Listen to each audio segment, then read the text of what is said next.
You can support this podcast and get shows early and ad-free, as well as bonus episodes over at patreon.com/flashback64.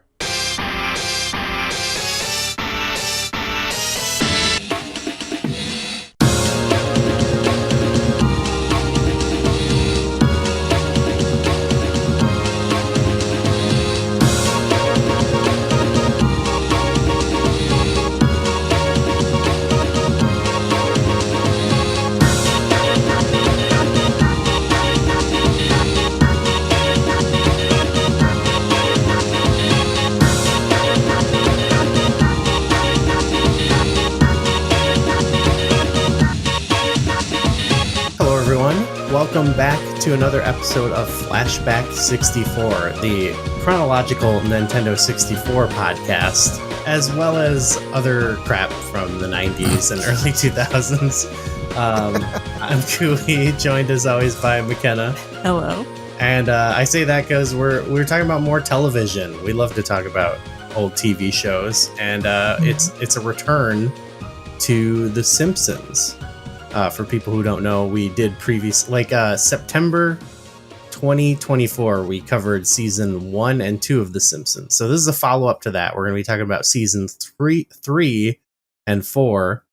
And returning to the show from that Simpsons episode, we have our good friend Vic. What's up, Vic? How you doing? Hey, Goo. Hey, McKenna. I'm well. How are you both? Great. Good. Great to have you back. I see there's a cat lurking behind you, ready to pounce. There are several cats. I think immediately behind me, that's Steve. And then in front of me up here is Mo. And somewhere lurking in the shadows is Dean. Dean. Oh, Dean. Is Mo like yes. Mo Simpsons Mo? Is that the namesake? It's slightly different. I think we talked about this before. Is this are we doing the video? So I'm wearing shorts, and you're not gonna be able to see. I'm not gonna show my whole no thigh one will be here. able to see it. But I do have a gigantic Mo from the Simpsons tattoo. But no, this is Mo Mo. Oh, okay. Let's get into it. Let's talk about Simpsons season 3 and 4, which I believe are it's the Al, Gene, and Mike Reese era of the show. Look at you, yeah. Yes, I did a brief research. They were writers, right, since the beginning of the show. Correct. And this was at the time the three creators of the show. They had creative issues. Sam Simon, I think, was one of the creators who left the show. So they put these guys in charge who had been there since the beginning. Yes. And this is for people who are really into The Simpsons, they tend to break it down by eras, and the eras are usually based around who was running the show. So seasons 3 and 4 are a specific era of the show. Yes. Okay. And so this is when, I think we talked about this on the last episode, but this is when most people kind of consider this era to be the start really of the golden age of The Simpsons, when it got really good. Is that assessment true? What do you think? How do you feel about it? So yes, so this is, I remember we talked about this before we talked about season 1 and 2, and I think I had kind of mentioned to you, hey, if you had not really delved into The Simpsons much, starting at season 1, episode 1, makes sense for most shows, but The Simpsons season 1 is it's not anywhere near the best season or episodes of The Simpsons. So for me, season 4 is when it gets really, really good. Season 3 has some great episodes, but season 4 is when it really moves into the pinnacle. I'm gonna say seasons 3 through 8 is really the golden era for most folks. So I think things really kick into full gear at season 4. But yeah, over the next couple of years, from season 3 up through season 8, that's considered the halcyon days of The Simpsons. We've talked about this before, but watching Simpsons back in the day, for me, it'd be you get home from school and an episode is just on and they're not playing as many. There's a lot of post this era Simpsons that I've seen episodes where I hadn't seen it in so long, but then I knew everything that happened and every joke and stuff like that because I saw it a ton as a kid. But like season 1 and 2 definitely had episodes where it was like, what was this? I don't know. I don't know if I've ever seen this. So yeah, it makes sense like to just watch like whatever. But yeah, for our show, we went back to the beginning. McKenna, we watched this like slowly. We over the course of several months. But what are your general what's your general impression of seasons 3 and 4? Yeah, it feels like they've upped their game here. They've hit their stride. It feels everyone, all the characters feel like well established, and they all have some good storylines, and some of they really went off with the gags. Yeah, I feel like it's more like joke heavy. Yes. It feels like it's more dense with jokes, I think. And I think that probably has a lot to do with like the writers kind of given more, they're given more creative freedom here because now like some of the original writers are showrunners. So it feels like this is more susceptible to like getting these heavy gags in there as opposed to what I believe the original intention of the show was. It was going to be more grounded, like down to earth kind of show. And so I do think it's like twofold there. Like I think you're absolutely right. Like the writers know the characters, right? And they want to explore the limits of how like ridiculous we can get. I do think like and I don't know, correct me if the two of you feel differently. Season 1 and 2 like sets the foundation, sets the framework. And so it is kind of like, okay, here's a base. And some of those things are maybe not quite as funny in seasons 3, 4 and onward if you don't have like the base.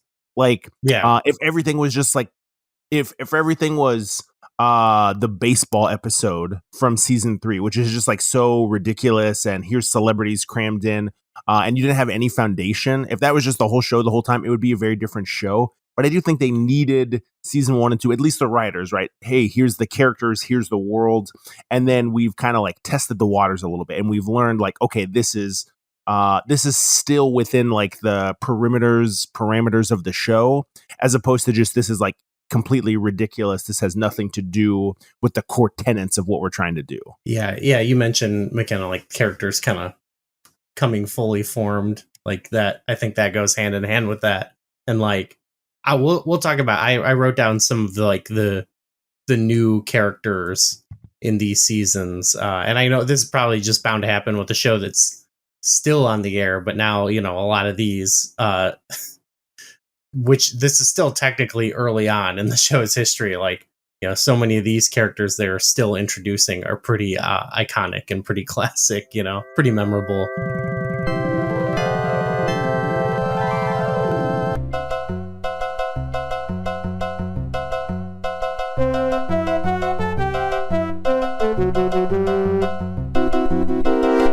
We can talk about more specifics. I have, so for season 3, which aired September 19th, 1991 to August 27th, 1992, which right before we started recording, you were like, that's a long time. Yeah, it's spread out. So the second to last episode aired in May. Oh, okay. So then why was... yeah. Okay, then I don't know why. Then I must, wherever I pulled this from was incorrect. Well, it's correct, but the last episode just aired later. So I do know.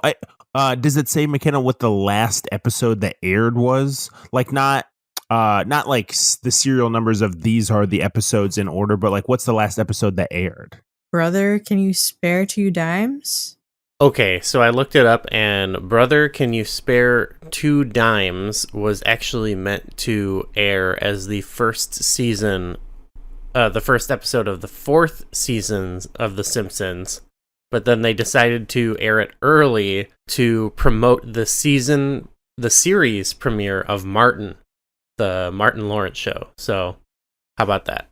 When the season started, the first episode, we talked a little bit about this on our last episode, but they did respond to to President Bush. We need a nation Closer to the Waltons than the Simpsons. Huh?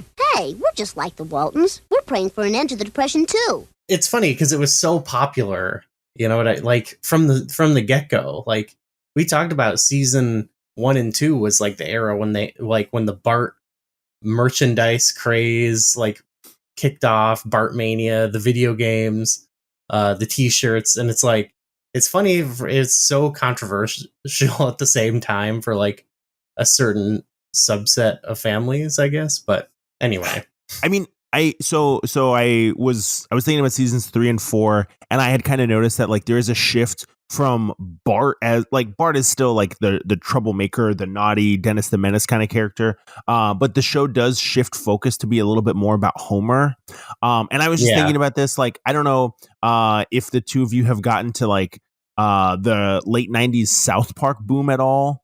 On a previous episode we talked about wrestling, right? But it like I think both The Simpsons and South Park have that thing where there's like a big initial catalyst where like here's this character, here's Bart, here's Cartman, but the show then just like continues to evolve. Like I don't know, is Cartman's anybody's favorite character on South Park? I don't really care about South Park at all, but I feel like as The Simpsons progressed, like Bart became like he's still like a top main character, but it becomes much more about the ensemble, and I feel like it's easier to root for other people and have other favorite characters as opposed to season 1 and season 2 where it was literally just like the Bart show for the most parts. Yeah, and I think we watched some interview with the writers, and they were talking about like not that was like a conscious thing, but like Homer was like a more relatable character to them than Bart. So I think they found themselves, writing for Homer a little bit more, sure, wanting to feature him. And we talk about this all the time, McKenna. I think Homer Simpson, I mean, other than some of the things, he's probably the most relatable character on the show. I think even to both of us in some regards, right? Yeah, he's the working man who just wants to come home and rest on the couch, chill and watch some TV. Yeah, we relate to that, and we often are salivating over donuts. Yeah, yes. Who's not drooling on themselves a little bit? I mean, Homer is like there's like a primal human essence in Homer, right? Like, and they do a good job of like allowing him to experience the whole spectrum of emotions and feelings in a way that's still endearing. Like he can be like, I don't know if either of you have dipped into internet conversation that talks about what is referred to as jerk-ass Homer. So in later seasons, he gets to this point where he's just like insufferably like dumb and insufferably mean. He's a jerk. But I feel like in the first 8 seasons, there's still like a level of humanity. There's still a level of compassion. Even in that Homer at the Bat episode, right? Like you feel bad for him.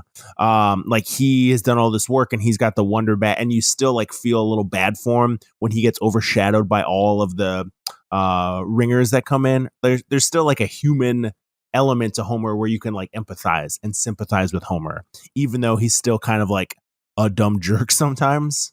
Yeah, like we just watched Mr. Plow like 3 times, and that's season 4, I know, but whatever, we can break the formaker. But we watched that like 3 times. We just watched it during dinner or whatever tonight, and there's like there's like obviously some satirical elements, but there's like a part where he's fantasizing about using the plow to mow down protesters for the president that we just mentioned, actually.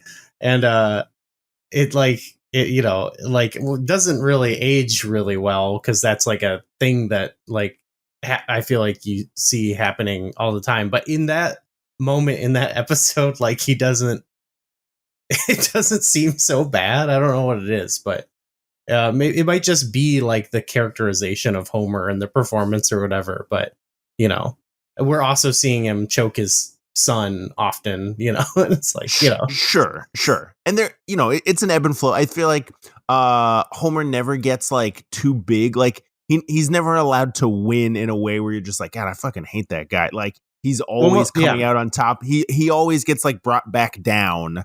And so there's like an even like an up and down and even flow of, oh, Homer's winning for a little bit. He's got a bit of success. Mr. Plow is really taking off. And then Barney comes in with the Plow King and like completely ruins Mr. Plow as a business. And Homer is so sad. You empathize for him with a little bit, but then he does something dastardly and he gets Barney almost killed. And then by the end, it all kind of evens out and we're just like sort of back to where we were before. It's up and down. It's up and down. It all kind of comes clean in the wash at the end. Yeah. Most Homer episodes are him like learning a lesson too. I think that happens to most of the characters. Like it's classic sitcom stuff. So it's not, there's never like an episode where it's like Homer exclusively dunking on Lisa or something. And then that's it. All right. Little tidbits I've got. Please. Vic, if you don't remember specific ones, that's okay. But I wanted to kind of point out some of the reoccurring things in the show. So the chalkboard gag.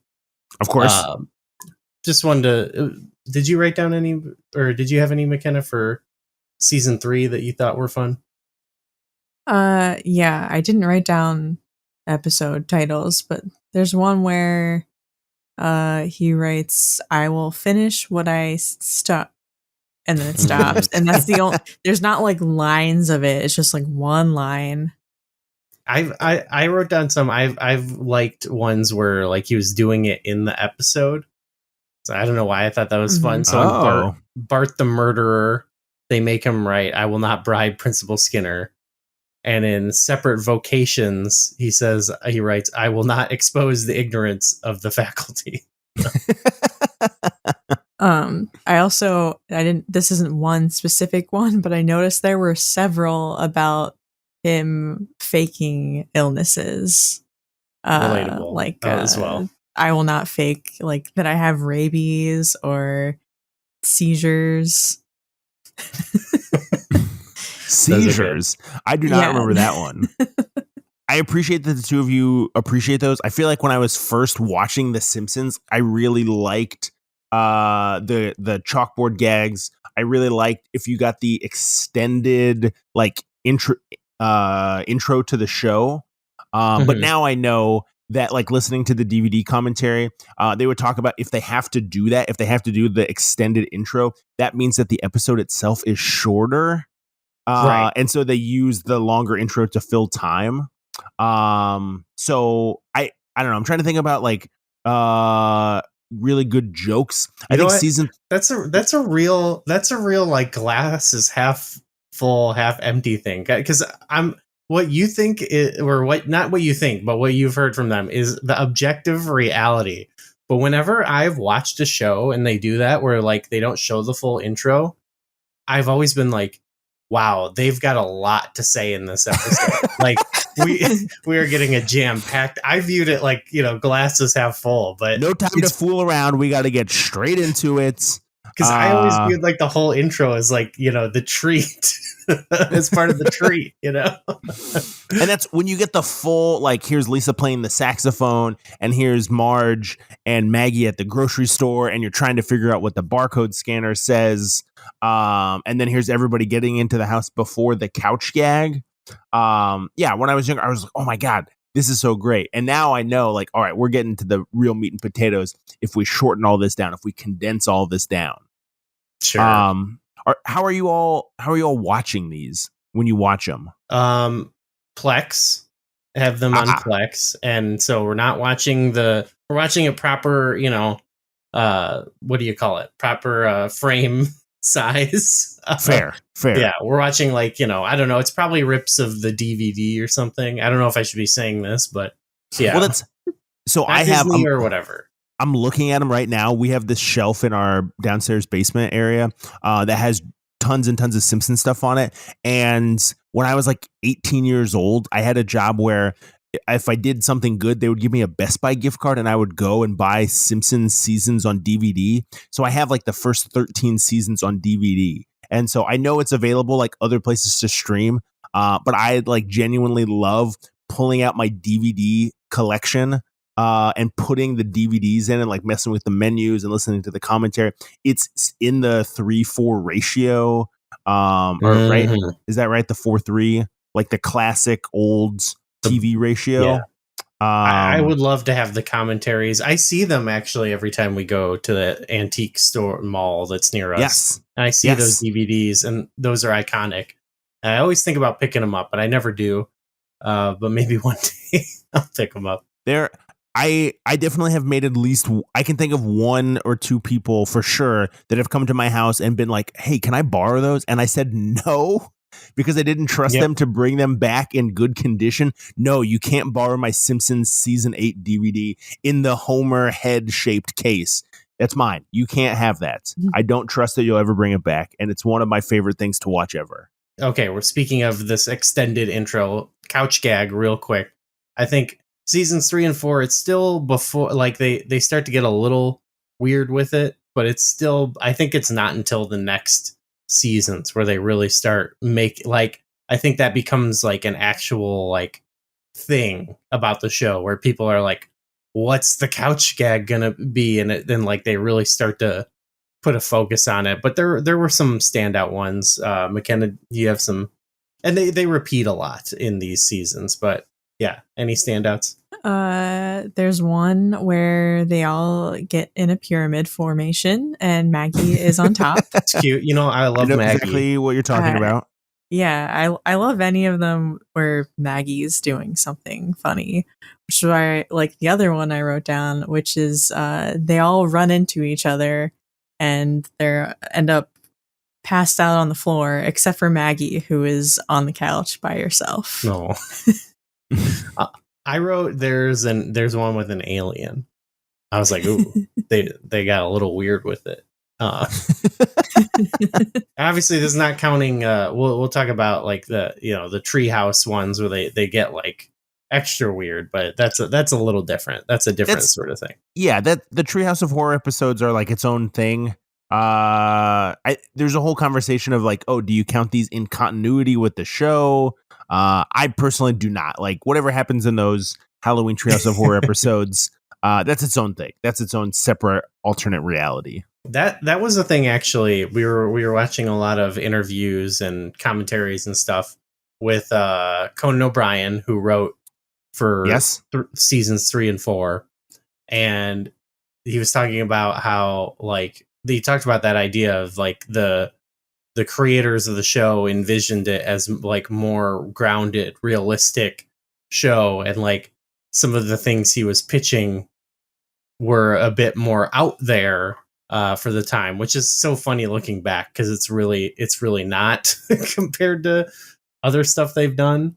But so I don't know. It's funny. It's funny that it was like at the time reserved for Treehouse of Horror, but I think they've gone with sort of if it's funny. I feel like there's still some sort of like it's kind of like wrestling, you know what I mean? Where it's like, okay, we allow the Irish whip. We've talked about the Irish whip on multiple podcasts, like even on Flashback 64. But it's like there's some things that are like the Irish whip, and then there's other things like doing magic or whatever that are maybe a bit too. You're saying like the Irish whip is grounded in reality?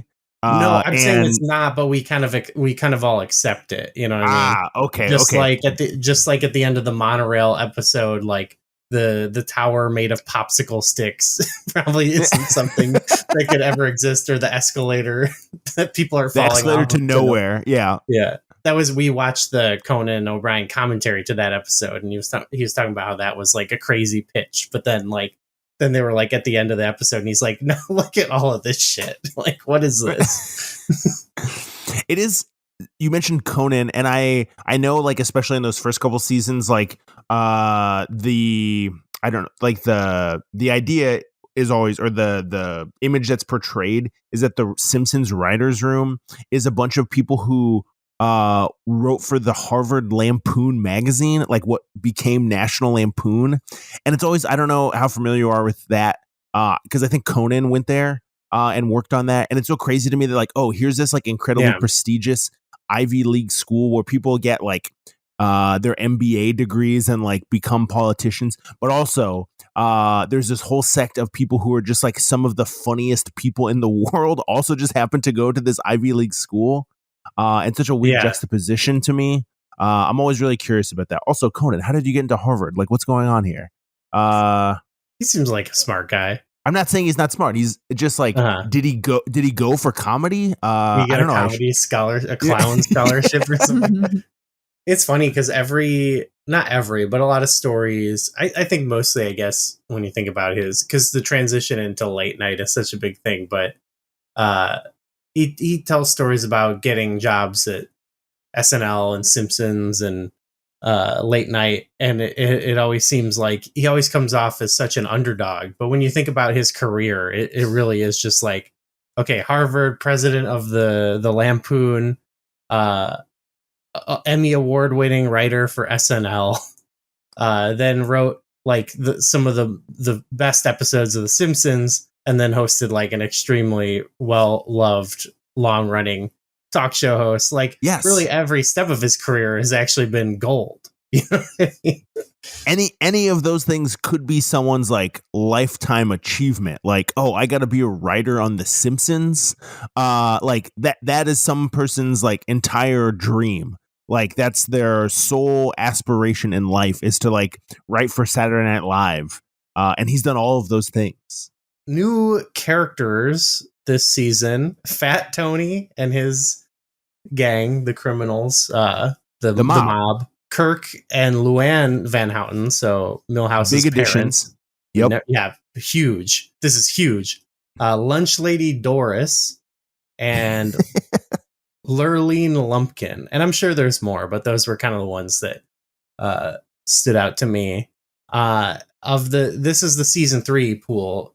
Of these characters, any favorites that you have, Vic? Well, I mean, obviously the Van Houten family, like for longevity's sake and like impact on the show, the Van Houten family. At some point, we'll get to a later episode that features a famous depiction of the word dignity. And the two of you will really appreciate. Yep. Kirk and Luann Van Houten. I like the Lurleen Lumpkin episode, the Colonel Homer episode. I think that is maybe the only appearance. I'm trying to think if Lurleen Lumpkin ever shows up ever again.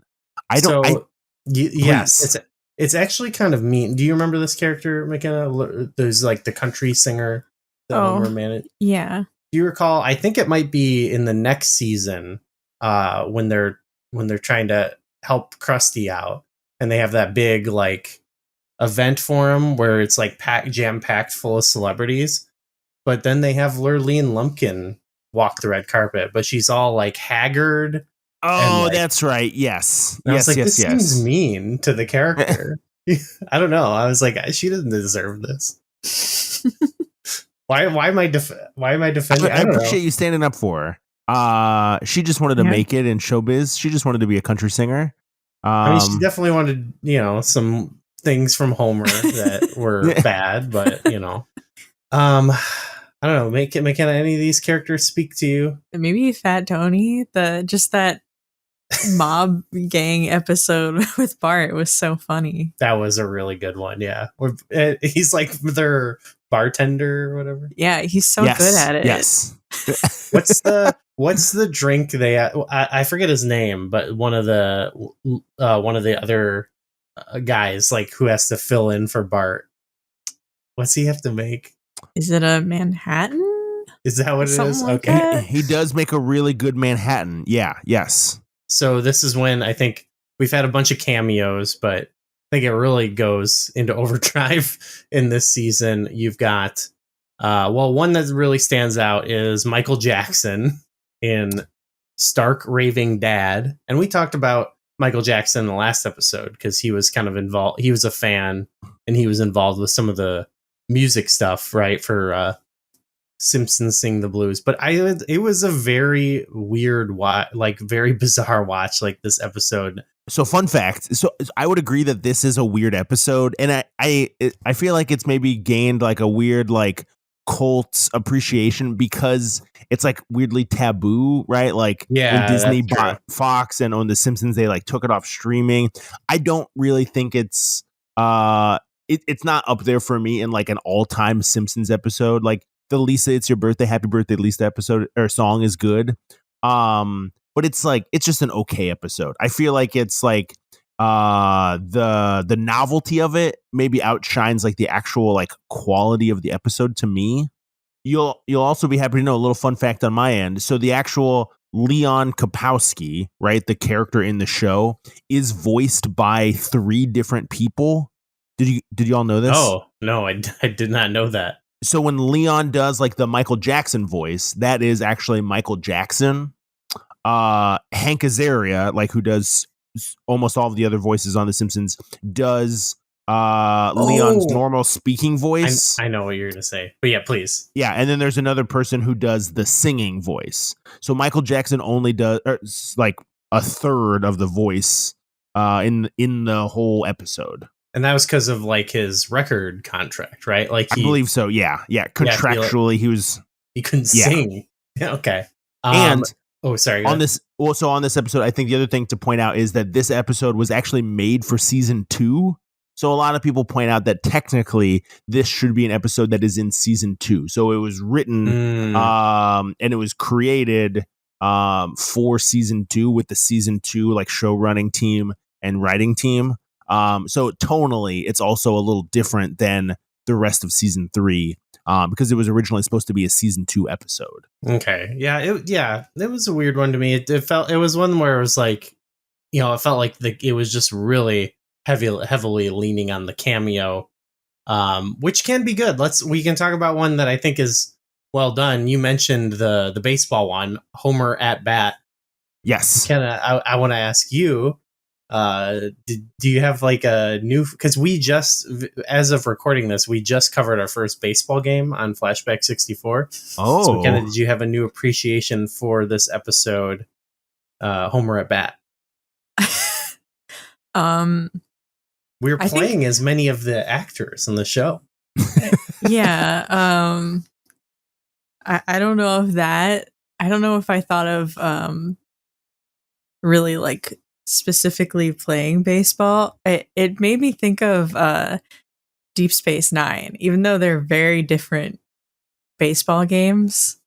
I'm just saying. They're just like a fun baseball episode. I don't know if you would agree, McKenna, but I think it's one where, yes, obviously, like they shoehorned in a bunch of famous people, but like it's handled really well. Like I think just because the jokes, it's constant jokes with them, because I think they're very like, we don't have a lot of time with them, so like they're cranking out the jokes. But what do you think? Which was the one who did not want to play baseball? He just wanted to work. He wanted to work. That was It's so funny. Do you remember which guy it was, Vic? That's a guy I don't remember his name, but he's like they're pushing the cart full of radioactive ooze or whatever, and he spills it, and he gets sick or whatever. I do think you're absolutely right, man, because it's not I think you're absolutely right that they just like cram as many jokes in as they possibly can. Like I'm thinking of the Don Mattingly sideburns thing, which like I had no context for who Don Mattingly was as a baseball player. But Mr. Burns just consistently telling him to shave those sideburns is such a funny bit to me. And so, yeah, I think they did a really nice job of not just making the episode all about them as like, here's these famous people playing baseball. Here's Daryl Strawberry just getting heckled by Homer so bad that he cries. Was it Scotia? Mike Scotia was maybe the one. Here's all the people. It was Roger Clemens, Wade Boggs, Ken Griffey Jr., Steve Sachs, Ozzie Smith, Jose Canseco, Don Mattingly, Daryl Strawberry, and Mike Scotia. And I'm pretty sure, it was Mike Scotia. Ken Griffey Jr. drinks like the brain and nerve tonic. So that's what's great about it is like they have to Smithers goes on like a quest to recruit them all, and they montage it, but they have to come up with like a clever way to like get them all on board. And some of them don't have a specific thing, they introduce them there, but then they all have to have like a bit in the practice, and then they have to have a bit to like get them out of the game. and they have to like squeeze all of this in there, and they do it so like efficiently. You know what I mean? Like they just keep hitting. It's really, really good. I think Wade Boggs gets into a fist fight with Barney at the bar. I think. Oh, over some like Kylie. What was it? It's over something like intellectual. I can't remember what I actually don't know this reference at all. And I meant to look it up. Cause Pitt the Elder. I don't even know what that is. They're arguing about something, and I meant to even look it up.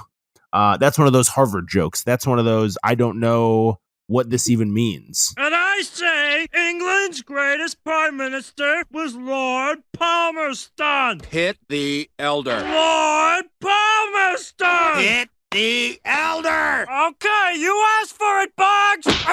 I don't know the history of the prime ministers of the UK, but that's a great point. Like, there's a lot of stuff in the show of like, and we'll talk. I wrote down some of like references, like they're very referential to things, and like they're pulling from pop culture and history, and like we talked about this in the last episode, but there's so many things that I know just because of The Simpsons and not anything else. Yes. I learned about so many things for the first time from The Simpsons. Or there would be is it in season 3 where they do like the 2001 montage at the beginning? You know, when I'm 8, I had never seen 2001. I had no idea what that was, but I remembered like, oh, there's that scene. Only to then years later watch 2001 for the first time and be like, holy shit, that's from I watched that from The Simpsons. Yeah, there's some clear homages to that. It's a Wonderful Life, Clockwork Orange, Ben-Hur. And this is that one they recreate like the Raiders of the Lost Ark a scene classic. with Bart. Yeah, like a classic Simpsons scene. Very impressive, honestly. Let's see. Other cameos I want to just throw out real quick. Aerosmith, Sting, the musician, Spinal Tap, which is like partly a cameo and partly you've got, anyway, Danny DeVito, Magic Johnson, and also Kelsey Grammer reprises his role as Sideshow Bob. Sideshow Bob, yes. When he tries to marry Selma? Was it Selma? That was another great episode.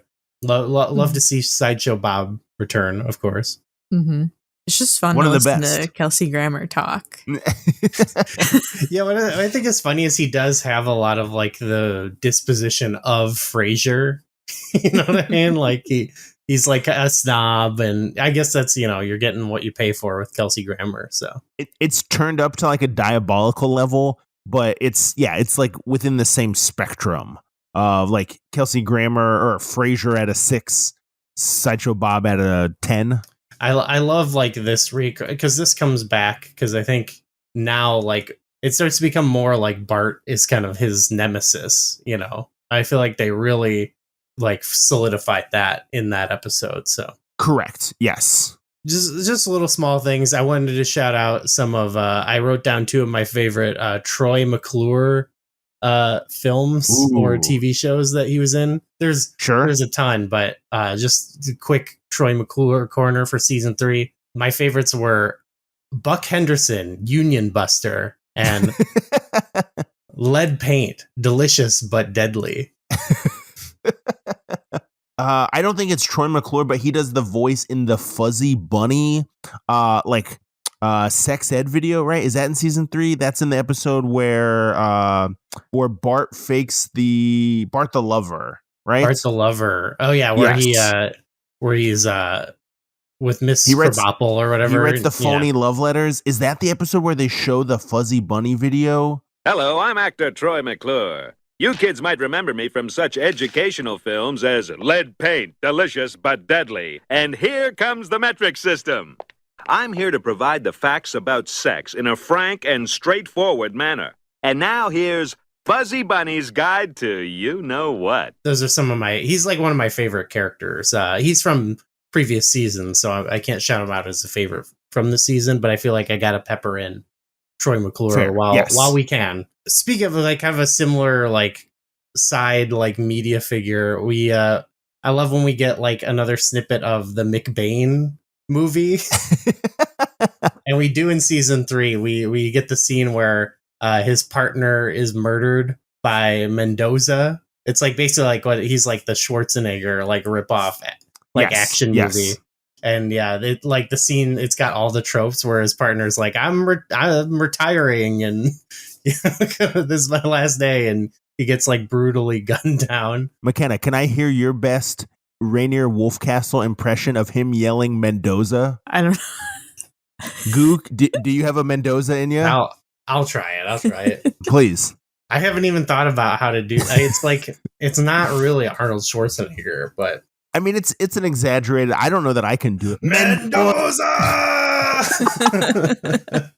Perfect. That's kind of clip. Okay, 100% dead on. That's perfect. Moving on. Other reoccurring thing. I wanted to shout out my favorite Bart prank call to Moe. Yes. In the season, and it was actually another one that was like kind of a bit more extended. Was in the episode Flaming Moe's. Oh my god! Which is we'll talk about that too. That was, I think, most things I saw, most people consider that like the best episode of season 3. But there's a part when Bart pranks him, and he's calling for a huge ass, and he actually gets like an actual guy. No, somebody check the men's room for a huge ass. I'm Huge Ass. Telephone. Hello, this is Huge Ass. Hi. Who's this? Bart Simpson? What can I do for you, Bart? Look, I'll level with you, mister. This is a crank call that sort of backfired, and I'd like to bail out right now. All right. Better luck next time. What a nice young man. That is one of those things where, like, in the first 2 seasons, he's doing that a lot, and he's getting Moe every single time. And so I feel like you don't necessarily need to have that foundational context, but it makes it that much funnier to know that this has been an ongoing gag for several years at this point. Yes, and they like deploy it in good like story moments. Yes. Flaming Moe's is definitely up there. I would say it's Homer at the Bat, and then Flaming Moe's is number 2.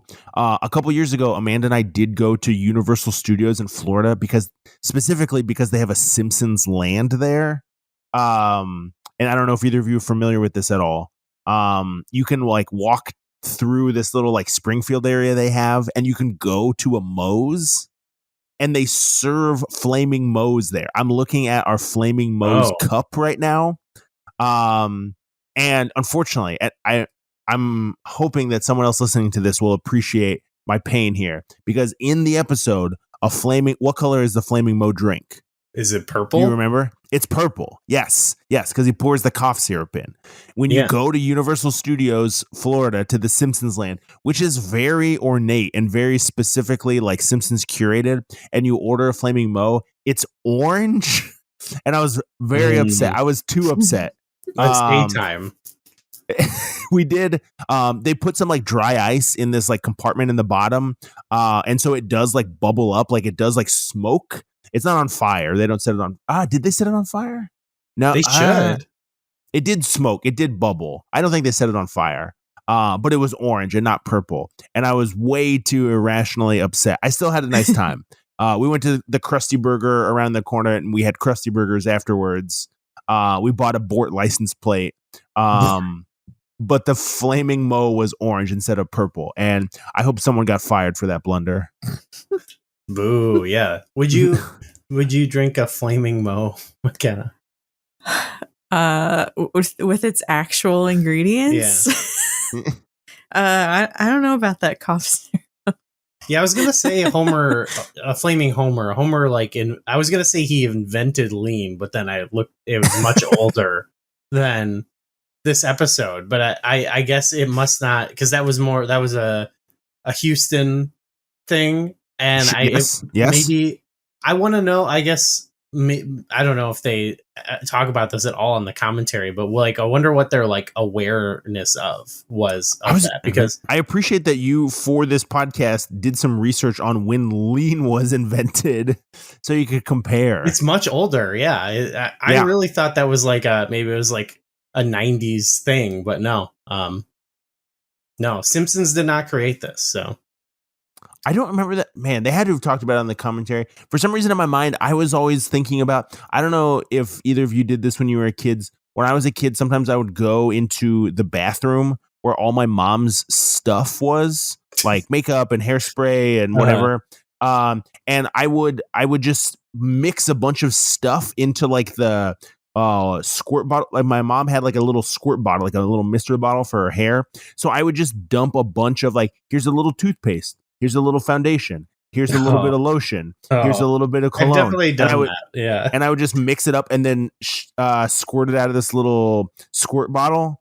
And so I don't know, when I was a kid, I was like, yeah, he's just like me. He's just mixing stuff together. Relatable. But that's probably not, relatable. The everyman. Homer Simpson just wants to mix some toothpaste and some of his mom's eyeliner into a water bottle. Ugh. All right. So season 3 is also, it's like the most decorated of the shows in terms of the 6 primetime Emmy Awards that it won in outstanding voiceover performance. Okay. Okay.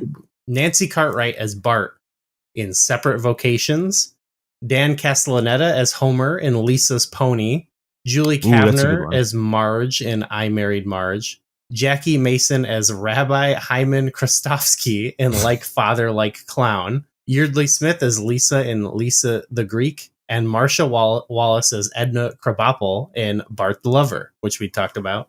That's a run. That's a lot of great episodes, I would say. So let me ask you about this. I don't know where either of you, I know where you grew up. McKenna, I don't know about your childhood experience. I think the first time I ever I don't know, it had to have been the first time I learned about Jewish people was in that episode with Krusty and his dad. That's definitely the first time I was exposed to like Judaism, caricature or otherwise. Did either of you experience Judaism before this? Well, go ahead, McKenna. Yeah, I mean, I didn't watch this growing up. Oh, that's right. But I don't remember where I first encountered it, but I definitely remember talking about it in school, in elementary school. Like, I remember we had someone come in and teach us about it, and they made like latkes for us to have. Hell yeah. We like played with dreidels. Yeah. I remember like even at some point, like, I don't know if it was probably through my school more so. Like you'd learned a little bit like in church, they would sort of talk about that, like in the occasional times I went. And like in school, there was stuff like you mentioned, but I will say, similar to you, my first encounter with it was animated by the same people who animated this season. It was from Rugrats. Oh, yes. Okay, Rugrats had several episodes. Yep. I think it was the mother side of the Pickles family. Yes. was they did like Hanukkah and Passover like episodes. They read the Torah. Like yes. But give me a break. I was like very young, so like I'm not giving anybody a hard time. Hold on. Okay. I was hoping that you were going to say Hey Arnold, because I have a very vivid memory of an episode of Hey Arnold where Harold, like the bully who works at the deli in Hey Arnold, goes through his bar mitzvah. So I'm not giving anyone a hard time. I grew up in rural Nebraska. There's unfortunately not a lot of Jewish people in rural Nebraska. So you got to get educated how you can. So I don't think there's anything wrong with learning about some basic tenets of Judaism through The Simpsons or through Rugrats or through Hey Arnold. There's nothing wrong with that. Yeah. Well, yeah. My education wasn't necessarily so great either. So. Do you have any favorite episodes? Did any of those stand out to you, or? Those ones I'd say were include my favorites. I like a Lisa episode, so I like the Lisa's Pony and Lisa the Greek, which they're both Lisa and Homer episodes. Which is, I think, a sweet. I think that's a sweet relationship. Yeah, in those, like, yeah, those always.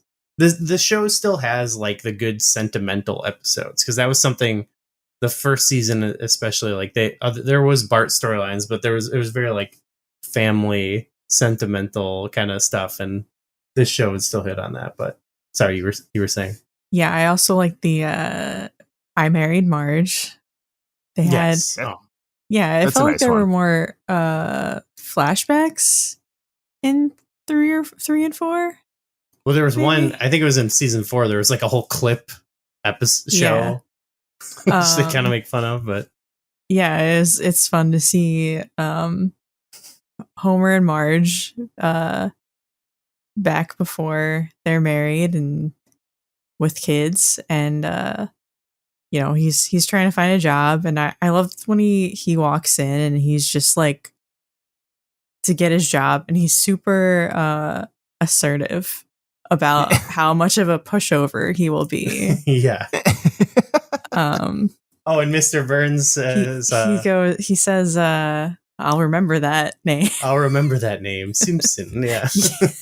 And that's also about like the birth of Bart. So that was cool to see that. And then in the next season we learn about the birth of Lisa. So it's kind of, we're getting like lore. We love the lore, I guess, of the Simpsons. So they do a nice job of sprinkling those in. Yeah, it's not overdone or anything. Like once or twice a season is cool.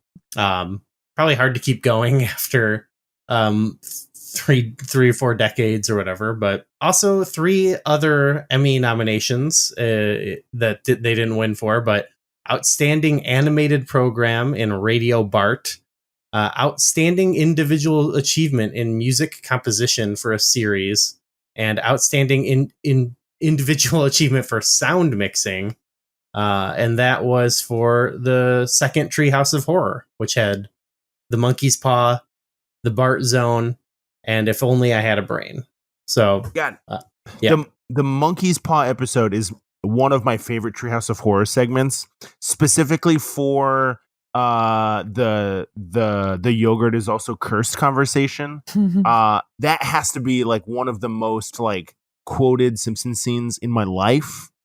Amanda and I have a shout out to my friend Scott Monaghan, will definitely listen to this. We will do the blank is also cursed all the time. And so for that alone, it definitely is it has to be in my top 5 Treehouse of Horror segments. Take this object, but beware, it carries a terrible curse. Ooh, that's bad. But it comes with a free Frogut. That's good. The Frogut is also cursed. That's bad. But you get your choice of topping. That's good. The toppings contain potassium benzoate. That's bad. Can I go now?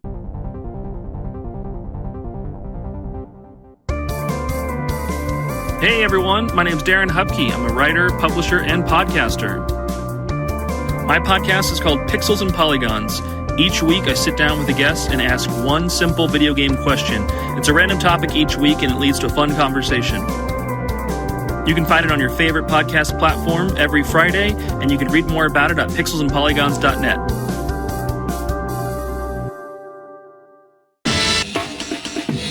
Season 4.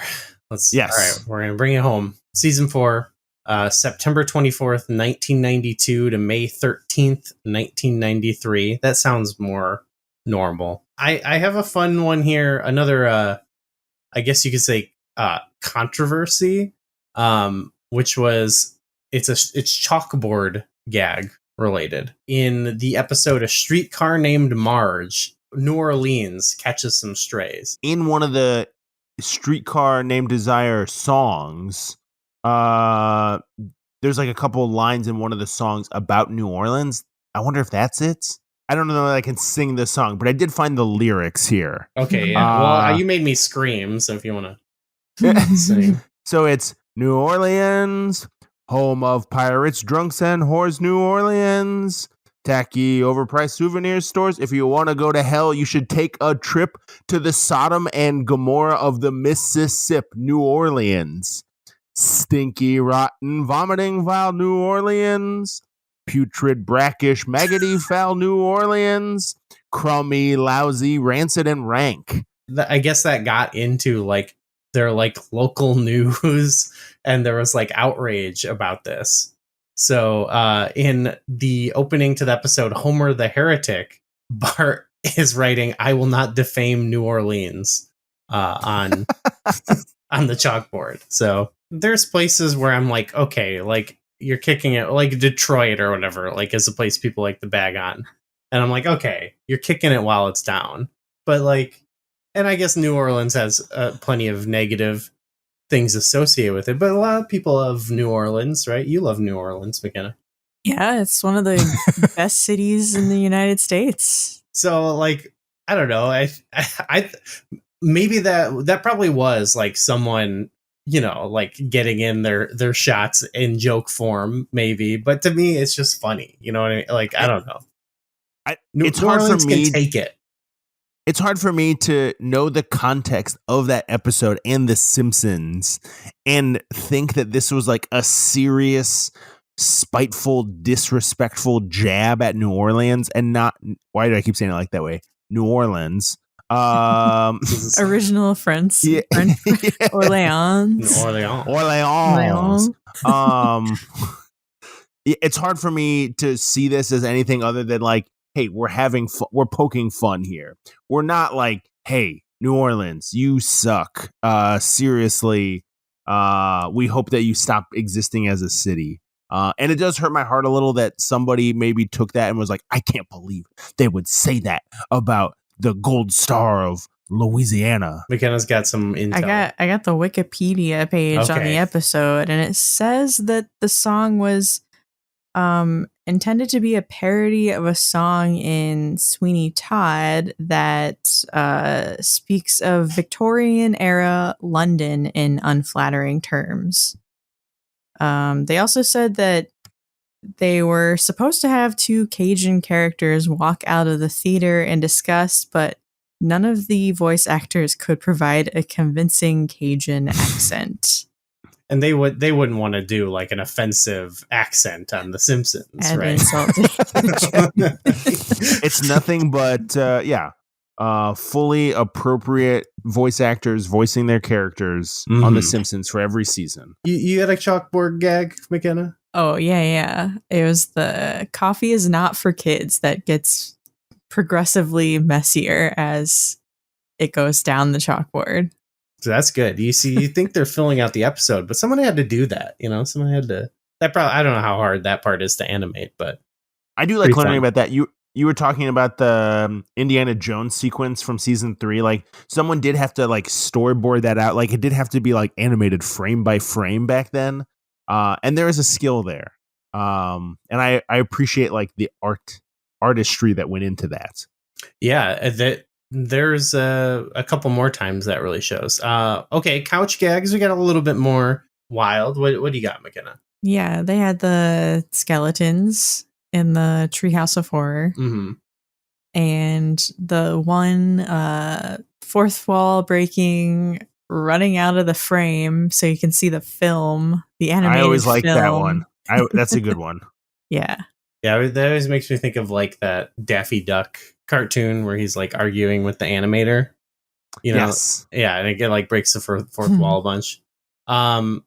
They also have one where they go in the Flintstones are on the couch. I thought that was a nice nod. And then there's like one where this is maybe the most elaborate one. There's like the big circus dance line thing. It almost looks like the opening of Family Guy. Oh yeah, where the walls break down and the elephants show up and yep. Oh, I put this in the wrong spot. Another in-universe chalkboard gag was in Itchy and Scratchy the movie when great episode. Where they go to the parent-teacher conference and they make Marge write on the chalkboard, I will try to raise a better child. That one's pretty good. All right, new characters in season 4. I'm going to say, just to say right now, my favorite of these, Captain Horatio McAllister, the seaman guy who... Sea captain. Who owns a lot of businesses we've seen. Superintendent Chalmers comes in, and Sarah Wiggum and Martha Quimby. So we get the wives of the mayor and the chief of police. Okay, so important characters. They don't have much like standout in this season, but again, we're laying the groundwork. So I do also think, I don't know if you have this in your notes or not. I'm almost positive that Jub the Iguana debuts in season 4. Jub definitely was in one of these seasons. I definitely remember Jub. I'm almost positive it's in season 4. There's an episode where Selma gets the iguana. Yes. Yep. That's in one of the episodes for sure. We get a lot of Patty and Selma, I feel like, in these seasons. I'm sure they're in a lot, but how did the two of you feel about Patty and Selma? I like them. I think, the show's a little mean to them. Again, I think that maybe I'm acting like they're real people, but like I imagine like they're real, they don't seem all that bad, I guess I would say. Like in the way that the show treats them, it's like, oh, they're gross. Like they're like old women with hairy legs and stuff like that. And I'm like, okay, like some of that stuff I'm like doesn't really affect me, but I think they are funny. You know what I mean? Like as individuals, and like so yeah, they're some of my favorite characters. What do you think, McKenna? Yeah, they've grown on me. Yeah, it definitely seemed like when they first showed up, they were like, "Oh, I don't want the kids don't want to see him. Well, why are they coming over?" Yeah, they're just like scolds or whatever. Yeah. But yeah, they're funny. They're definitely flawed, but we all the characters are. See them fall in love. The running joke about them loving MacGyver is so funny. I do think they benefit from like the longevity of the show, because you do get to see them like humanized, and they're like they need love like anybody else. They want to find someone. They don't want to be alone forever. I think they benefit from the humanity that they're allowed to demonstrate in like as they continue on. They are still kind of mean. They don't always treat Homer fairly, but Homer doesn't treat them fairly either. So no, yeah, and I'm okay with that. Good foils. Like, I love that balance. Like, and they eventually, like, they're like the other characters in that, like, they come around to things. Like in the one episode where they're flashing back to Marge when she was younger, and like, or when they first got married, and Homer, or they're gonna get married, and Homer kind of like he runs off or whatever, and Marge is looking for him. They know where he is, and at first they don't want to tell her, but then they eventually do, and you can tell they got love, they care. It's like, oh, that's sweet. Yes. Simpsons still has like the heart to it. It's not pure. Yeah. Like I think it genuinely likes all the characters in the show. I'm trying to think if there's a character that there's like no humanity for, that's just there to be like dumped on. Gil in later seasons makes me a little sad because old Gil does not ever get a win. Okay. Someone who never gets a... No, I don't think we know Gil. You'll meet him. Well, you'll know when you see him. I guess one person they never like gets a win, but you also kind of like. I think it might just be, again, Phil Hartman's charisma, but Lionel Hutz, the lawyer. He's got enough charm. Yeah, he pushes through with some charm. He's the worst lawyer of all time, and they always pair him against like seemingly like the best prosecutor you could ever ask for. Those are always so funny. Okay, so we talked about the references. We had The Great Escape was parodied in here. Risky Business. Ooh, The Great Escape parody. That is a very good episode. That's the one with Maggie at the daycare, right? And that's another one. Like I had no idea what that was when I saw it as a kid. What it was referencing, but that's another one. McKenna of our we love seeing Maggie get involved. Yeah, love a nice Maggie episode. I love it because I feel like it's kind of tricky to write. You're writing for a baby. It's like they're trying to keep it within some kind of confines of like practicality, and also not be like, it's cute, but it can't be like saccharine. You know what I mean? Like, can't be too sweet, or it's like a child show at that point, and I feel like they always handle it really well. And I love Maggie, actually. One of my favorite. I said this on the last episode, but one of my favorite Simpsons characters. So is Maggie. Yeah, I love Maggie. I do. Maggie. I love seeing Maggie shine often. I think that episode is definitely one of my favorite episodes of the whole season. Like the streetcar stuff and Marge, like really like confronting Homer. Homer is like a bit of jerk-ass Homer. Jerk-ass Homer, I think, really starts to make his appearance in that episode where he's like honking from the car that it's time to go. Yes. Homer is a real asshole in that episode. And Marge is completely justified in fantasizing about stabbing him. Yeah. Totally fair. We also got there was One Flew Over the Cuckoo's Nest and The Godfather. And I was also going to say there's also the opening to the monorail episode. They do like Homer does like Fred Flintstone, like Yabba Dabba Doo. Like they recreate the opening of the Flintstones. Yes. Simpson, Homer Simpson, he's the greatest guy in history. From the town of Springfield, he's about to hit a chestnut tree. Right? That scene? Yep. Perfect recreation again. I mean, that's not as complicated to remake, but I could be in Harvard, maybe writing comedy or doing science, but instead I have my brain filled with little limericks from 30-year-old Simpsons episodes. And I don't know if you're going to get... Now all your references are just to The Simpsons, so it's like you can't even get in there for writing comedy because you only know how to reference The Simpsons, so... I'm doomed. Troy McClure in this season, my two favorites that I had were The President's Neck is Missing and The Erotic Adventures of Hercules. A classic. I also wrote down a McBain because we get more of that movie. We get the scene where he confronts Mendoza and there's like it's like an ice sculpture or whatever. Mm-hmm. And it kind of presages Batman and Robin a little bit because he does an ice pun. Ice to see you. You're right. He does. He says, "Ice to see you." Have either of you seen the supercut? So, like, you can watch all of those McBain clips sequentially, and it like puts together a little movie. Have you seen that? No, but I can imagine it works because I feel like they show you just enough to get the idea of what the movie is. Yes.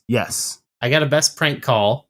Okay, and it's one that's like, again, I think plays off of having been built up. Actually, it happens twice in the episode New Kid on the Block, where Bart has the crush on his new neighbor, who's like a slightly older girl, and he does the call to Moe, where he acts like he's trying to get Jimbo in trouble for kind of coming in on his girl as he thinks, and so he does the call to Moe, and Moe snaps, and he comes to their house with a knife. Yeah, and he makes Jimbo cry. Yes, he says he wasn't gonna stab him, but that was good. And then at the end of the episode, him and the neighbor are doing like the prank call together. So I thought that was kind of sweet. I think that's where they do Amanda hug and kiss in one of those. Mm-hmm. That was definitely like a famous one as like a child. Like I remember that was like a funny. Huge ass was definitely one that was fun to say as a kid. Did you ever do that when you were a kid, McKenna? Like say Ivana Tinkle. Ivana Tinkle is awesome. That's at the end of the episode. Yeah. Yep. No, okay. No, yeah. I don't remember doing that. Yeah. Okay. That makes sense. That was lame. You were reading books, expanding your vocabulary. Nope. I was watching specifically that episode, New Kid on the Block, and remembering another very quotable episode. Does this look like a man who had all he could eat? Is something I quote all the time, well as the right before Moe shows up with a knife, Jimbo's like, "My shirt's chafing me. Now my pants are chafing me. Yes. Something I say all the time as I'm like changing clothes or getting dressed in the morning. My shirt's chafing me. I'll just think it to myself. I thought it was an interesting tactic. Like I'm gonna get completely nude. Like, you know, you like. Okay. I always thought of that as like a very like, because how old is Jimbo supposed to be? Right, he's supposed to be like slightly older than Bart, like middle school, maybe older. Yeah, but it's supposed to be like a very young. adolescent, right? Like that's just like what a teenage boy would say. Like, yeah. But no teenage boy is like, I want to get naked. Like, I don't know. I don't know. Meets. I don't know. Okay. Anyway, maybe it's okay. Yeah, we'll ask some teenage boys. No, we won't. Okay. So for the interesting, so way less like Emmy awards and nominations for this season, and there was actually they changed the rules for this year. They changed it, so I believe they changed it so there was like outstanding comedy animated and like outstanding comedy, and they changed it so that The Simpsons could be nominated as like a non-animated show. And I think that speaks to like the popularity and like the cultural impact of that show, that it was like, it wasn't just treated as like, oh, it's just another animated show. You know, they're like, this stands up a lot. But it also did not get nominated. It did not get a nomination for Best Outstanding Comedy. So it kind of worked against them because they got less nominations. But I think that's interesting. Like, I can't think of another show before it that could have warranted this. Like the only thing that had such like mainstream popularity, they reference it, is the Flintstones, which is like decades older than it. Right. The Simpsons is like the catalyst for Family Guy, for South Park, for Adult Swim, for like adult cartoons. Really, like American adult cartoons, right? North American adult cartoons. There weren't a ton of cartoons that had that like maturity prior to that. So I do feel like it's the first, and that's part of the reason it's like, I don't know, the most long lasting. That's definitely the reason it's the most influential, is because like, what is it pulling from? Like, it's pulling from sitcoms. It's not pulling really from like, oh, here's what the Jetsons did, or here's what the Flintstones did, or here's what Scooby-Doo did. It was like a pioneer of this genre. It created this genre. Oh, I did my notes all messed up. We'll circle back. But okay, here's what it did win. And this was well-deserved. Outstanding voiceover performance. Dan Castellaneta as Homer and Barney in Mr. Plow, which to me is, I mean, it's not a hot take. I think it's one of the best episodes. Oh, it's one of the best episodes. And I think, I don't know, I think it was cool, like, that he won playing like opposite characters on the show. Yeah, that's well deserved. Mr. Plow, we see the origin kind of Barney and Homer's relationship a little bit too. You learn a little bit about Homer's impact on Barney's youth.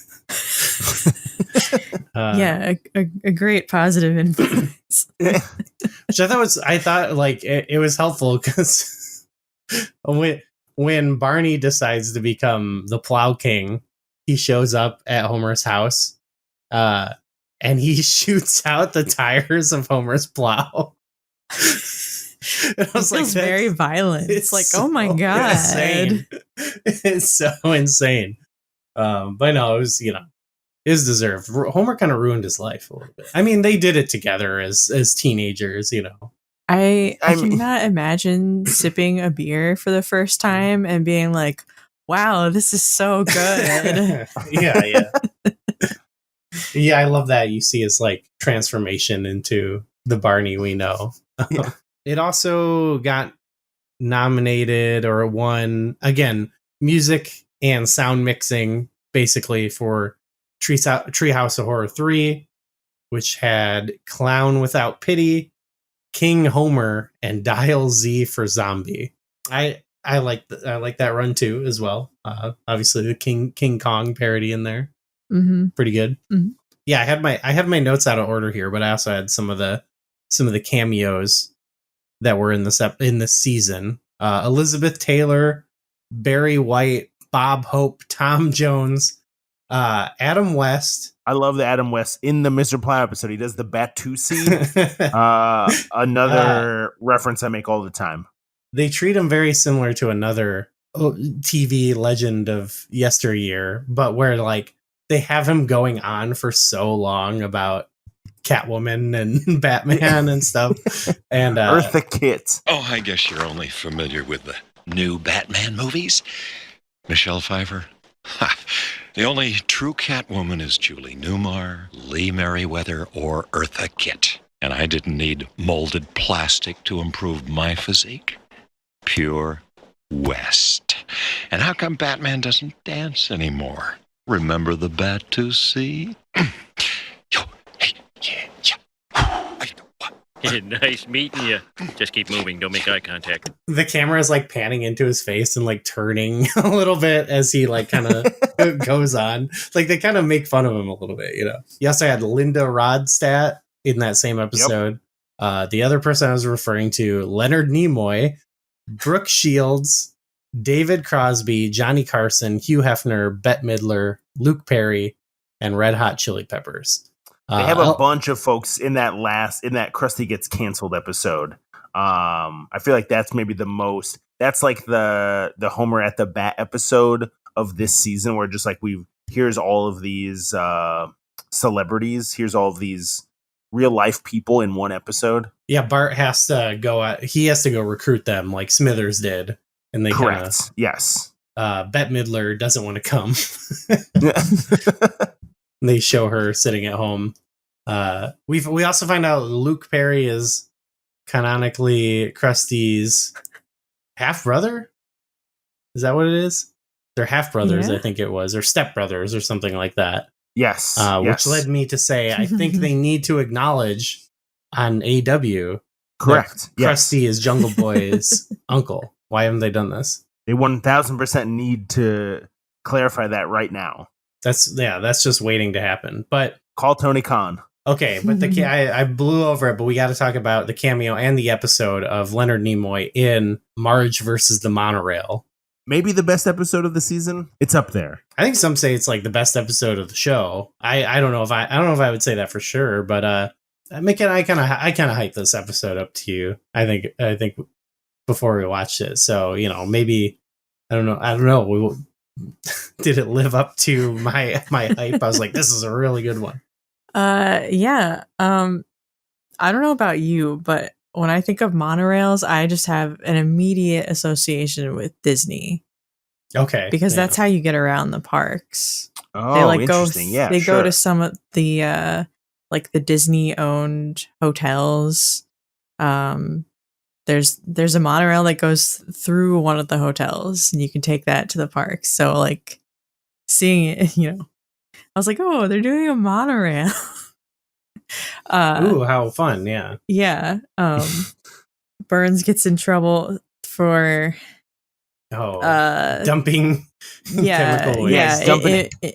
Improper waste disposal, and he gets sued, so they get a bunch of money to spend on the town, and Marge is like, let's work on the roads. They're like, no, let's put a monorail in. Doesn't that sound fancy? Well, everyone has their own like pet superfluous project they want to work on. And then what's his name?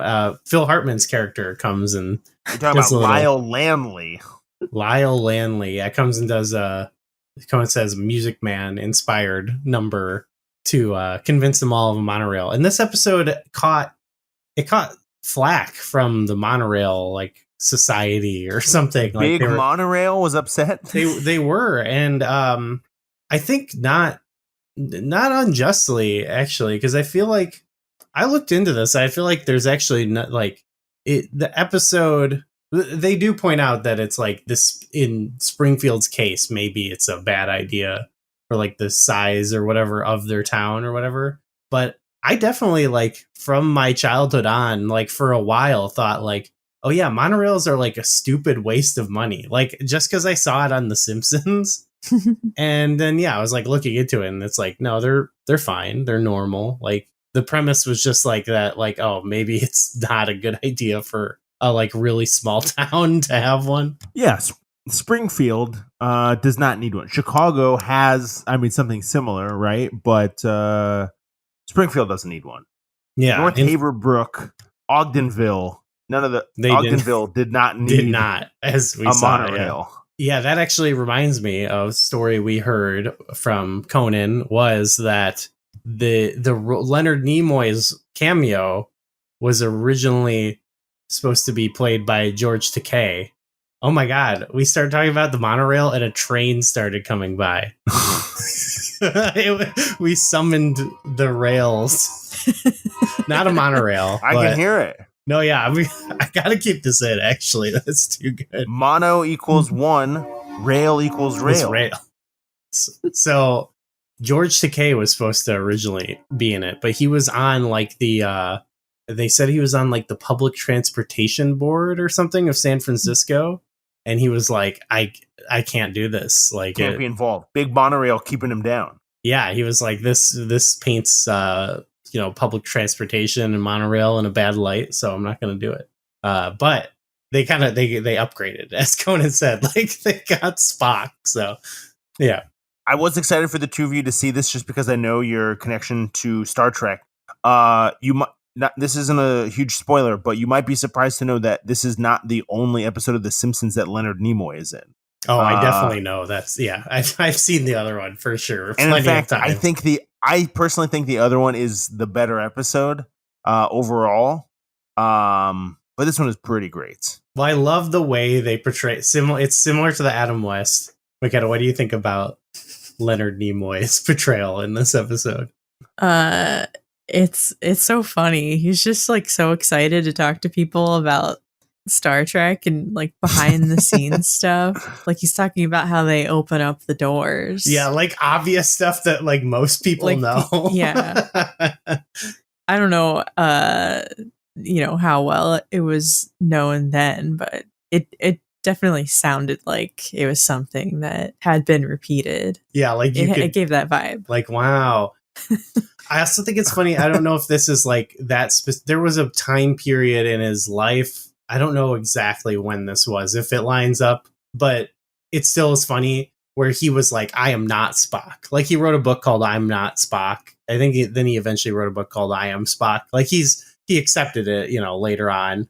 But there was a period where he was like, I'm not just like Spock. But either way, it's funny because he just does not come off like a guy. Leonard Nimoy was not the type of guy to like bore you with Star Trek stuff. You know what I mean? Homer gets a job as the monorail conductor. Right away, the monorail goes haywire. And they're like, okay, well, we can't stop this thing.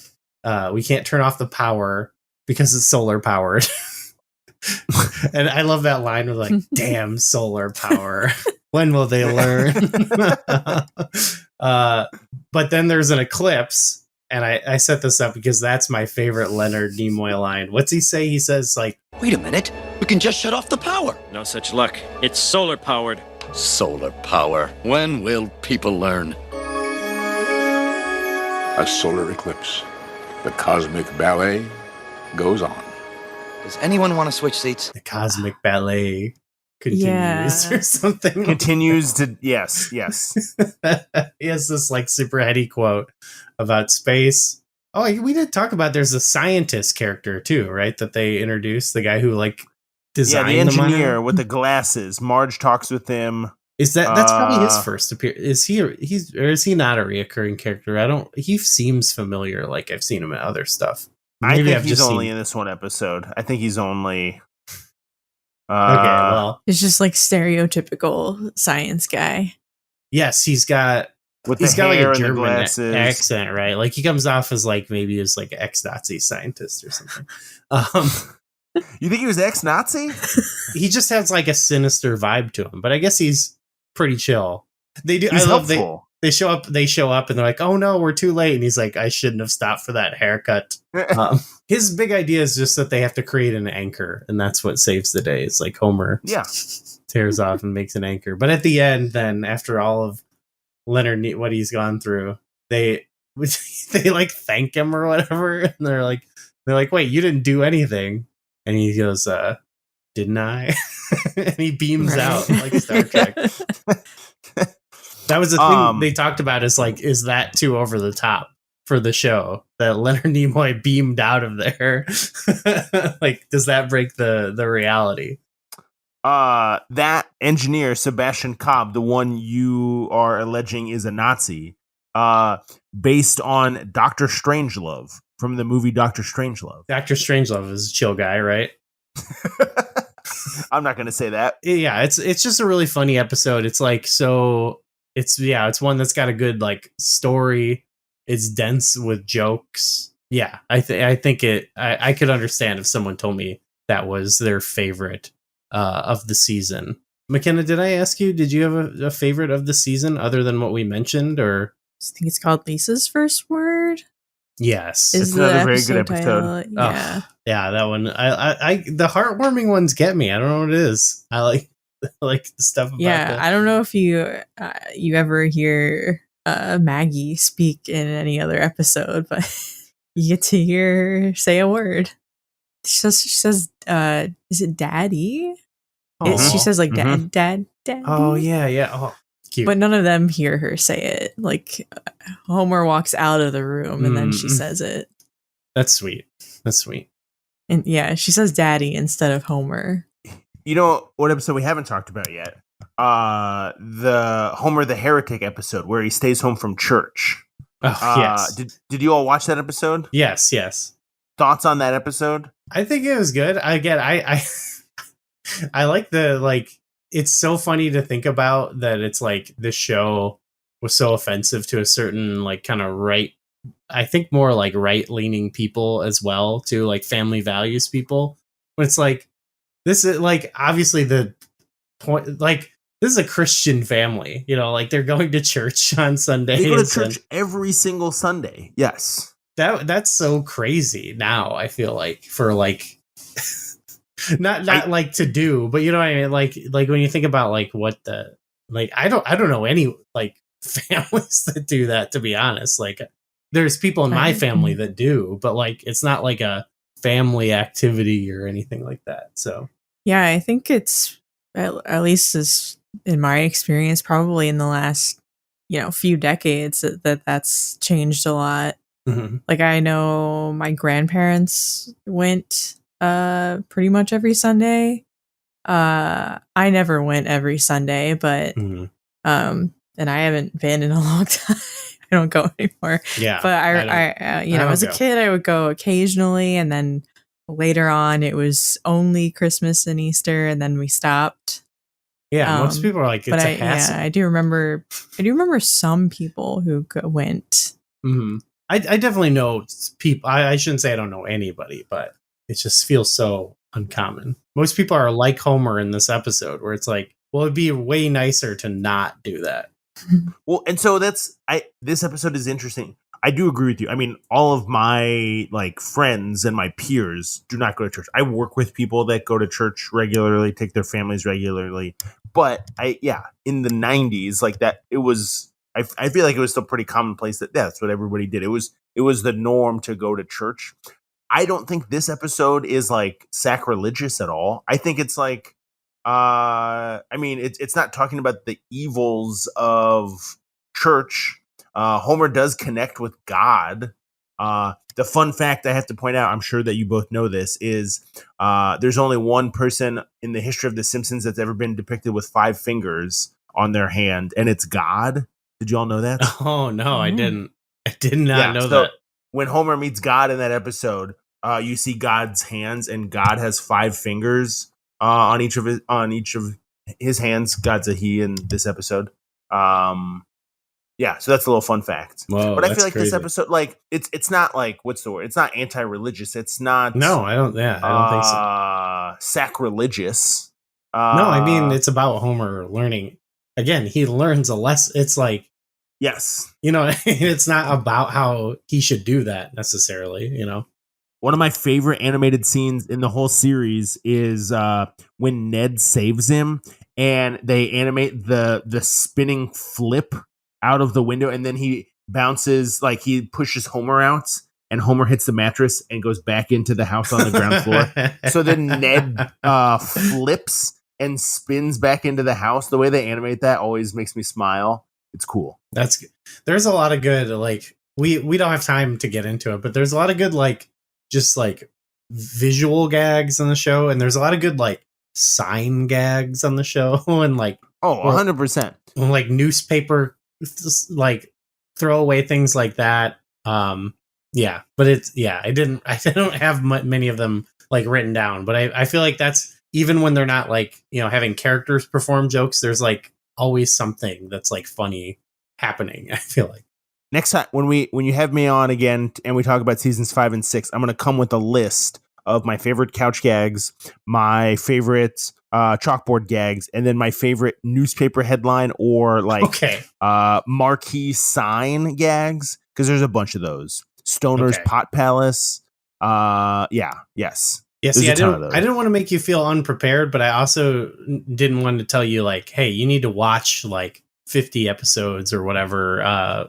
So I was like, well, we'll tell you our favorites, and I trusted your knowledge to bounce off. The good news is I've seen all these episodes plenty of times. So so after the season, the showrunners and like the original like writers of the show like kind of all left, and they created The Critic, which eventually comes on to that character makes an appearance on The Simpsons, I believe, in upcoming seasons. Yes, he does. Yes, but there's a whole film festival episode. It's a phenomenal episode. It's one of the best. That'd be interesting. I did kind of like The Critic as a child for some reason. Like I didn't. Did you? Yeah, because it was just like a show that was on late. Like I don't think I watched like the first run of it. I would just see it like late on.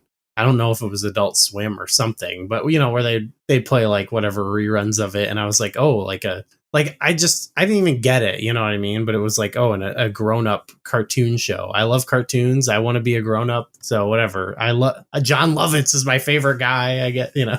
Don't get me wrong. I like The Critic. I was not watching it as a kid. I always think of The Critic as like, did either of you watch that Jason Alexander cartoon Duckman? I did, yeah. I don't think you. I could tell you probably hadn't heard of that. It was like on Comedy Central at like 1 a.m. Like when I was in middle school or like 9th grade on summer vacation, I would stay up late and I would watch Critic and Duckman. I think there was a Dilbert animated series that was on there too. I watched that shit too. Yeah, there was like any cartoon strip. Got it. The Baby Blues had a show. Yes. And they would show them on Comedy Central, not Cartoon Network. Comedy Central. That might have been what I saw it on. Yeah. Yes, I love that Comedy shit. Central. Because I was like, I loved cartoons. I wanted to watch cartoons, but I also didn't want to be a kid. You know, I wanted to be like, I'm sophisticated. These are for grown-ups. Yeah. Space Ghosts, obviously. And then Adult Swim and all that stuff. Yes. I think, is that outside the scope of your podcast? No, I feel like Adult Swim starts in like... was 2001. Okay. Yeah. And Space Ghost before that. Space Ghost started in the early 90s. So we'll do Space Ghost I love someday. Space Coast to Coast. Yep.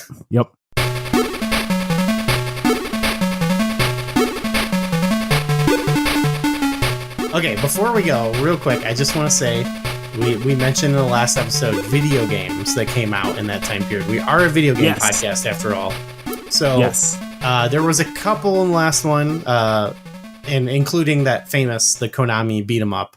But there was also on NES, we talked about mentioned Bart versus the Space Mutants. That was an NES game by Acclaim. Well, Acclaim in this time period, they must have, I think they had the exclusive console rights, it seems, because they did all these console releases. They did, ready?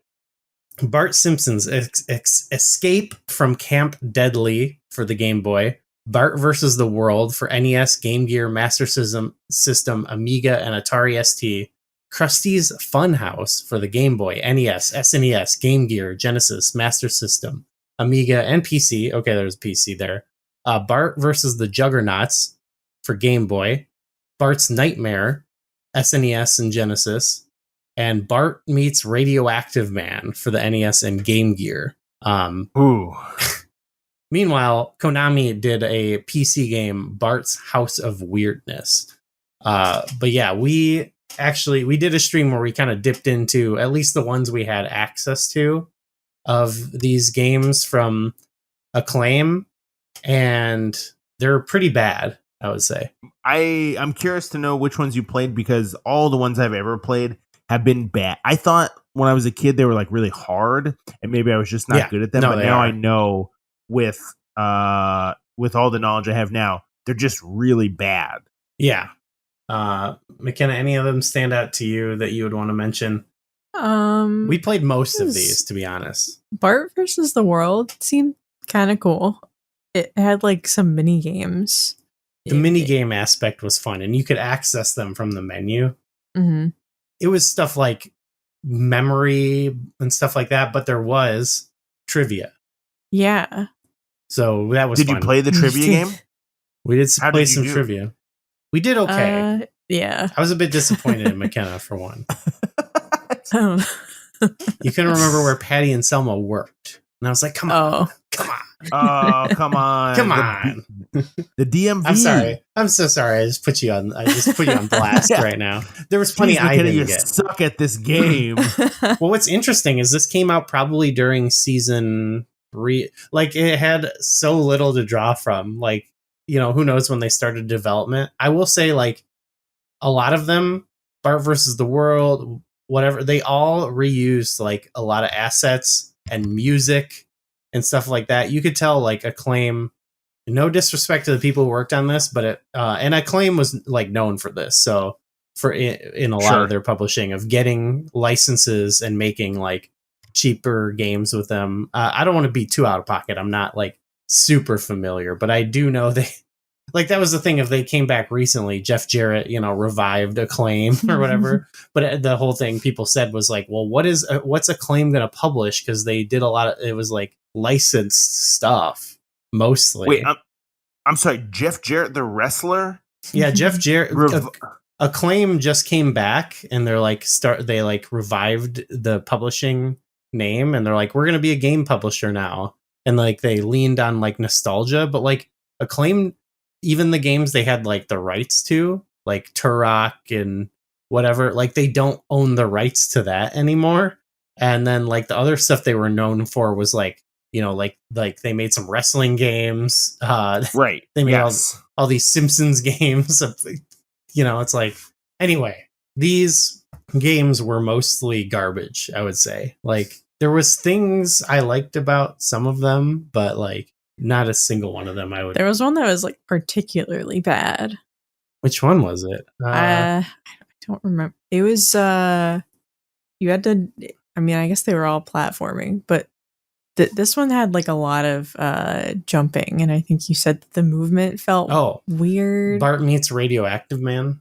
The way that one, so that one, like versus the World, like they start from the basis of Bart versus the Space Mutants, the original one.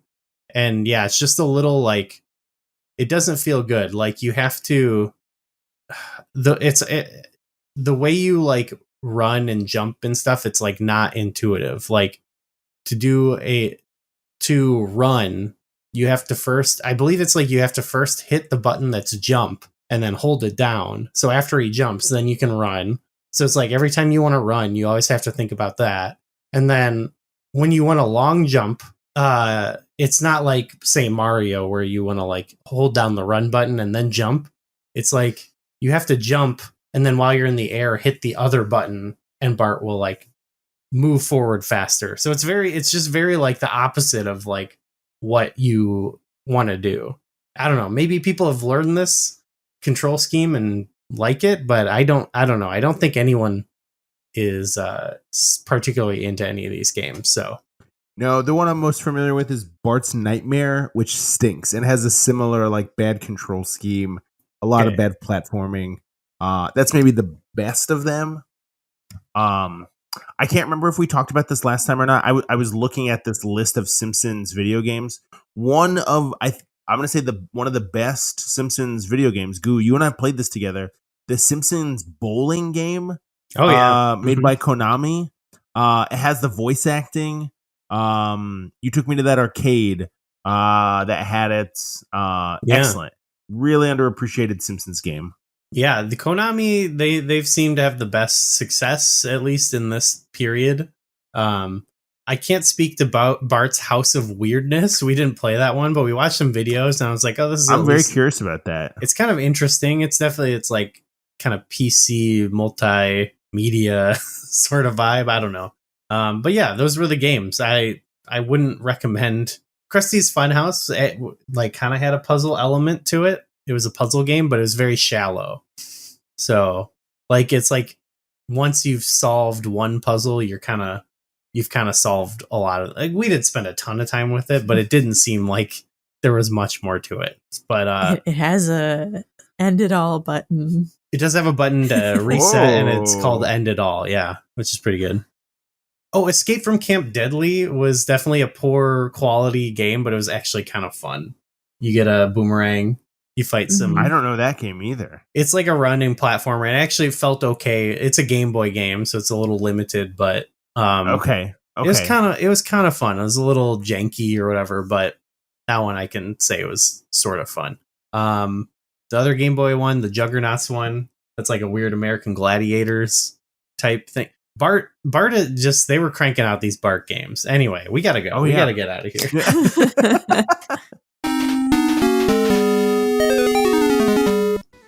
Hello, we are Kirby Conversations, a podcast on Kirby, along with other adjacent subjects like Smash Brothers, HAL Laboratory, and other related Nintendo games. In each episode, we take an in-depth, well-researched look at a Kirby topic, drawing on our decades of experience playing Kirby games, creating Kirby-related content, and working in and around the video game industry. I'm Sean Douglas. I'm a theater and video game journalist. And my name's Bridget. I'm an online Kirby commentator and collector. Our team also includes photographer and Nintendo ambassador Kai Captain Dangerous Parker and Gigi, the editor-in-chief of Wick Kirby. Join us for deep dives into Kirby's history, interviews with industry professionals, and even inside looks at Nintendo, as together we explore all things Kirby and HAL Laboratory. You can find Kirby Conversations on Apple, Spotify, or wherever you listen to podcasts. Vic, thank you so much for joining us back on the show. Thank you, Goo. Thank you, McKenna, for having me. Yeah, always love to talk to you. Yeah, just a great time to get to chat with you. Do you want to how's Vic's Figs doing? You want to tell people about it? Vic's Figs is doing great. We're heading into, I don't know when this is going to come out, but just finished a very successful Black Friday sale called the Black Tiger Friday. Nice. Eddie Guerrero once wrestled under the Black Tiger mask.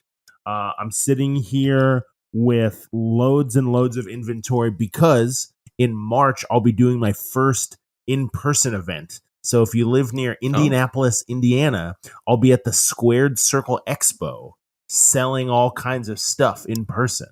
That's awesome. Yes. So not too far from me. So I'm assuming you have some listener. I know you're global with this podcast. So if you live anywhere near Indianapolis, Indiana, March 2026, and you like wrestling, the Squared Circle Expo, that's where I'll be. Is there a wrestling event there that weekend? So it's like I don't know how much either of you go to like fan conventions for other fandoms. I am under the impression, this has been going for a couple of years, that it's mostly like a meet and greet, like, hey, we've got wrestlers from all generations there. And also like other vendors and creative people who make wrestling related stuff and sell wrestling related stuff. So you could stand in line for 2 hours to meet Lita and get Lita to sign a pair of trip pants or something for you. And while you're waiting, maybe you come by the Vic's Figs booth and look at some old Japanese toys. Nice. My first cat was named Lita. After the wrestler? Absolutely, yeah. I was big into the Hardys at the time. It was a girl cat. I know I couldn't name it Jeff. You could have. I know I could have, but I was 11 or whatever. Give me a break. Have you demonstrated the Hardy Boys dance to McKenna? I know this is McKenna's an audio familiar podcast, with the Hardy Boys dance. They don't need me to. But yeah. Maybe and if I ever get a cat again, I'm going to name it Jeff Harvey. Jeff Harvey, actually. Jeff famous Harvey. botch. Yeah. time for you to get a cat and name it Jeff. All right, let's also, before we go, we got to give a special shout out. Vic, we got new tiers on our Patreon. We got one where we shout out our it's our Triforce tier. And we have our good pal Lee has donated to that. So thank you, Lee. Thank you, Lee. Lee was also I got our Twitch rewind or whatever, and Lee was our number one viewer by far on Twitch. So shout out Lee. Yeah, hell yeah, Lee. Lee's the man. We love Lee. So yeah. All right, Vic, once again, thank you. Always great, always a pleasure. McKenna. Thanks, y'all. Great job. Great job, you. All right, talk to you guys later. Bye. Bye. Bye.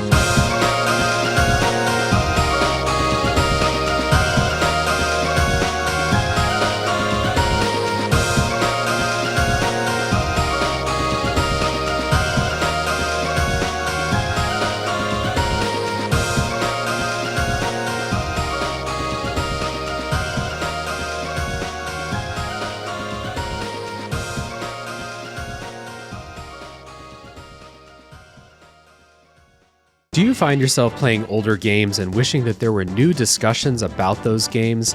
Enter Tales from the Backlog. Hi, I'm Dave Jackson, and on each episode, I'm joined by a guest to break down those games that may be stuck in your ever-expanding backlog.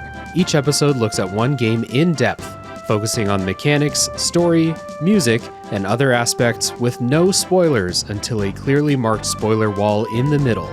If you've played the game, go ahead and climb that spoiler wall and enjoy in-depth story discussions, and if not, jump out when we warn you and maybe go play that game for yourself. We have over 100 episodes in the feed, everything from Disco Elysium to Tunic to discussion episodes about how to get into horror games, and if games actually need to be fun, or if they have more to offer. I guarantee that there's something in there for everybody. Once again, that's Tales from the Backlog, available wherever your podcasts are found.